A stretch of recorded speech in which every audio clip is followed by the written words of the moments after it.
The arena floor smelled of dust, ozone, and pure, unfiltered fear. Cadet Lorak kept his mandibles clenched tight as he marched into formation with the 83 other first-year recruits of the Galactic Vanguard. Today was the trial of Worthan ancient tradition, a sacred rite of passage designed to test a warrior's spirit. But no one, not even the grizzled veterans watching from the stands, expected what came next. The war beast, it wasn't just a creature, it was a legend brought to life. A being bred for millennia by the fierce Karun tribes, forged in the crucible of battlefields older than most civilizations in this galaxy. It stood a terrifying 10 feet tall, its body plated in natural, interlocking armor that gleamed under the arena lights. Its jaws looked like a hydraulic press, capable of crushing durasteel, and its eyes glowed with an ancient, predatory hunger that seemed to see right through flesh and bone, straight into your soul. The beast stalked out of its massive containment gate with a low, rumbling growl. It wasn't just a sound. It was a physical force, a vibration that traveled through the metal floor, up through the soles of their boots, and resonated deep inside the bones of every single cadet. Remember, their instructor's voice boomed from the observation deck above, sharp and unforgiving. The warbeast senses weakness. It challenges the spirit, not the body. Stand firm, or be cast from the Vanguard forever. Easy for him to say. He wasn't the one down here, staring into the abyss. The warbeast began its slow, deliberate prowl along the line of petrified cadets, sniffing each one in turn. The air grew thick with terror. A few cadets, overwhelmed by the sheer presence of the monster, simply fainted where they stood. Others began to weep silently, tears streaking down their alien features. One cadet, a lanky reptilian from the outer rim, broke ranks and tried to run. He didn't get far. Humming drones descended instantly, whisking him away before the creature could even bother to lunge. He was out. Disqualified, Lorak tried to steel himself, drawing on every ounce of training he had. He'd faced apex predators on his jungle homeworld, creatures with claws and fangs that could tear a being in two. But nothing, absolutely nothing felt like this. This wasn't just a predator. It was a god of war. His skin prickled with a cold sweat. His breath hitched in his chest. Every primal instinct, honed over millions of years of evolution, screamed at him. Hide. Submit. Do whatever you have to do to survive. Then, the beast stopped directly in front of him, its massive, horned head lowered, its nostrils flared, taking in his scent, tasting his fear on the air. With a deafening roar, its lips peeled back to reveal rows of glistening, dagger-like teeth. A snarl erupted, a wave of hot, rancid breath washing over Lorak's face. In that moment, everything shattered. Lorak froze, his legs turning to jelly. He had trained for years, dreamed of this very moment since he was a small hatchling. But that snarl, that embodiment of pure, unadulterated violence, broke every shred of courage he had left. His knees buckled, and he dropped to the ground, trembling uncontrollably. A disappointed, collective rumble echoed from the stands. The creature huffed, a sound of dismissal, and simply moved on. Lorak didn't need to hear the whispers of the other cadets to know the truth. He had already failed. His dream was over. The war beast continued its grim work, down the line snarling, testing, and breaking the spirit of cadet after cadet. The instructors in their high perch observed silently, their faces grim, taking notes as tradition demanded. Most of the recruits didn't stand a chance. Then, it reached the last cadet in the line. The human. Cadet Maya Torres stood barely 1.6 meters tall. She was a soft-skinned biped from a backwater world, a planet the Vanguard had barely acknowledged until very recently. In the Grand Galactic Theater, many species considered humans. Well, unimpressive. They were seen as fragile, slow to matuli, and prone to bizarrely chaotic emotions. But there was one thing everyone agreed on.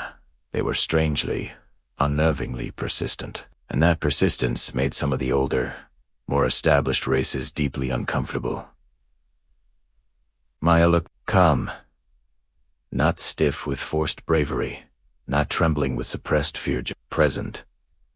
As if standing before a 10-foot-tall monster literally bred for planetary conquest was nothing more than a mild inconvenience, like waiting in a long line for a morning coffee. The war beast exhaled, steam curling from its fangs, like smoke from a furnace. It lowered its immense head until it was mere inches from her face, its glowing eyes boring into hers. The entire arena held its breath. This was it. The beast unleashed its ultimate weapon. The snarl. It was a sound engineered to bypass courage and directly attack the nervous system, a sonic blast of pure intimidation. But Maya Torres didn't flinch. She didn't raise a weapon. She didn't even take a half step back. She simply met it so shattering. Gaze steady, grounded. Her brown eyes locked with the creature's molten gold ones, as though she were simply staring down a thunderstorm, waiting for it to pass. The war beast's snarl faltered mid-roar, dying in its throat with a confused gurgle. Its pointed ears twitched. It leaned even closer, sniffing her face, its ancient brain clearly struggling to process what was happening. It smelled no fear. Lorak, still on his knees, blinked in disbelief. Was the beast hesitating? Then, in a move that made the entire arena gasp, Maya slowly extended her hand. It wasn't a challenge. It wasn't a threat. It was an offer. A gesture as ancient as life itself. A universal signal that said, I see you. I am not afraid, and I mean you no harm. The entire arena went dead silent. You could have heard a pin drop. The war beast's massive, armored form shuddered once, a tremor running through its powerful muscles. And then, the impossible happened. It lowered itself fully onto its forelegs. It knelt. The instructors leaped to their feet in utter shock. The stands erupted in a cacophony of disbelief and awe. The creature, this ancient terror, this living engine of destruction, bowed its head to the small human cadet, and gently, almost tenderly, pressed its armored forehead to her open palm. Maya whispered something, her voice too soft for the arena's microphones to pick up. Lorak swallowed hard, a profound sense of awe, completely replacing his earlier humiliation. When Maya finally returned to the broken line of cadets, he couldn't help but whisper, What? What did you do? She just shrugged, as if it were the most natural thing in the world. Maya Boala raised mean guard dogs back on the farm. Same energy. You don't show fear. You don't show aggression. You just meet them where they are. That was not a dog, Lorak sputtered, his mind still reeling. No, she agreed with a small smile. But fear is universal, and so is respect. Before he could respond, the lead instructor descended to the arena floor. His heavy boots, echoing in the sudden silence, his voice boomed through the comm system, filled with a new, strange tone. Cadet Torres. Maya shifted awkwardly, looking a little overwhelmed by the attention. Is that good? Good! The instructor barked a laugh, a sound no one had ever heard from him before. Cadet, in 10,000 years of the trial of worth, no war beast has ever kneeled. Ever. He paused, letting the weight of his words sink in. The beast did not sense weakness in you, nor did it sense a challenge. It sensed a rival, an equal, and it chose to surrender. The other cadets stared at Maya with entirely new eyes. It wasn't envy or hostility in their gazes. It was something much closer to reverence. Maya just scratched the back of her neck, a classic human gesture of slight embarrassment.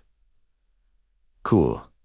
So, can we get lunch now? I'm starving. Laura couldn't help but let out a short, sharp laugh. Humans were absolutely terrifying and utterly wonderful. The war beast, now as docile as a house pet, lumbered to stand beside Maya, nudging her shoulder affectionately with its massive head, like an oversized, armored wolf. I think it likes you, Lorak said, a grin spreading across his face. Maya winked. Good, because I kinda like it too. And from that day forward, a new legend began to spread across the stars. A story told in barracks and on the bridges of great starships. When the war beast tested each cadet with a snarl, there was only one who made it kneel. The human